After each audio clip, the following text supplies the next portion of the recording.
Hello guys, welcome to my channel. तो guys, हम लोग कानपुर से सुबह के 8 बजे निकल लिए थे नीमसार मिस्रिक जाने के लिए। तो बाई कार हम लोग जा रहे हैं। तो हम लोग सुबह चाय पी के घर से निकले थे। तो यहाँ पर रास्ते में एक गांव पड़ा, तो वहाँ पर रुककर हम लोगों ने थोड़ा सा रेस्ट किया और थोड़ा सा नाश्ता पानी वगैरह लिया। और अब हम लोग नीमसार मिस्रिक के लिए निकल रहे हैं। तो ये देखिए, हम लोग पहुंच गए हैं नीमसार नहाने, जिसे नैमिसारण भी कहते हैं। ये बहुत ही पुण्य स्थली है। और ये देखिए, पार्किंग में गाड़ी खड़ी करने के बाद हम लोग चक्रकुंड तीर्थ आ गए हैं। यहाँ पर पास में ही पार्किंग बनी हुई है, तो वहाँ गाड़ी खड़ी करके हम लोग चक्रकुंड तीर्थ में आ गए हैं। यहाँ का बहुत ही महत्व बताया जाता है। कहा जाता है कि सारे ऋषि मुनि ब्रह्मा जी के पास गए, तो उन्होंने ब्रह्मा जी से पूछा कि हम लोगों को कहाँ पर तप करने के लिए कोई जगह बताइए जहाँ पर हम लोग शांतिपूर्वक तप कर सकें। तो ब्रह्मा जी ने विष्णु जी से प्रार्थना की और बोला कि तपस्या करने के लिए जगह के बारे में पूछा। तो विष्णु जी ने अपना चक्र, सुदर्शन चक्र फेंका। बोला ये जहाँ पर जाकर गिरेगा वहीं पर बहुत ही पावन स्थली होगी तपस्या करने के लिए या तप करने के लिए। तो ये विष्णु जी का सुदर्शन चक्र यहाँ पर नीमसार में आके गिरा था। तो यहाँ पर इसीलिए इसे चक्रकुंड का नाम दिया गया है। और यहाँ पर दर्शन करने से और स्नान करने से चक्रकुंड तीर्थ में 4 धाम के करने के बराबर का फल मिलता है या पुण्य मिलता है।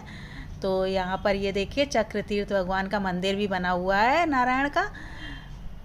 यहाँ पर दर्शन करने के बाद हम लोग आगे चल दिए। फिर तो आगे पांडव किला बना हुआ है। तो वहाँ पर 5 पांडव और द्रौपदी का सामने मंदिर बना हुआ है।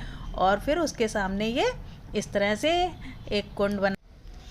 तो गाइस, अगर आप उन्नाव वाले रास्ते से आते हैं नैमिसारण कानपुर से, तो वहाँ पर आपको कोई भी टोल नाका भी नहीं मिलता है और आप बहुत ही आसानी से और कम समय में आ सकते हैं, बजाय कि लखनऊ से आने के। तो यहाँ पर इन सब जगह ज़रूर घूमने जाइएगा। और ये बहुत ही सुंदर प्राकृतिक स्थल हैं जहाँ तो आगे और जाने पर ये हनुमानगढ़ी मंदिर है।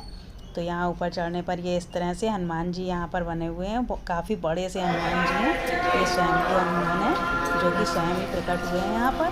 कहते हैं कि राम और रावण का जब युद्ध हुआ था, तो एक दिन रात को सोते समय रावण का भाई रावण ने राम और लक्ष्मण को सोते समय उठा के अपने महल ले गया था, जिसे कि हनुमान जी ने देख लिया। तो हनुमान जी अपने कंधे पे राम और लक्ष्मण को वहाँ से वापस ले आए थे और यहाँ पर उन्होंने विश्राम किया था नैमिसारण में आकर। तो इसीलिए यहाँ ये हनुमानगढ़ी मंदिर बना हुआ है। और आगे जाने पर आप गोमती नदी के किनारे नीमसार मिस्रिक से 8 किलोमीटर आगे जाने पर ये रुद्रावर्त मंदिर बना हुआ है। तो वहाँ पर कहते हैं कि यहाँ की बहुत ही मान्यता है। बोलते हैं कि गोमती नदी के किनारे पे ये कुंड बना हुआ है, जहाँ पर ये शिवलिंग, गुप्त शिवलिंग बने हुए हैं। और ये नंदी बाबा देखिए, नदी के अंदर इस तरह से नंदी बाबा बैठे हुए हैं, जो कि पानी से दिखाई देते हैं, पानी के नीचे। और उसी के आगे एक कुंड बना हुआ है, जहाँ पर कहते हैं कि गुप्त शिवलिंग है यहाँ पर।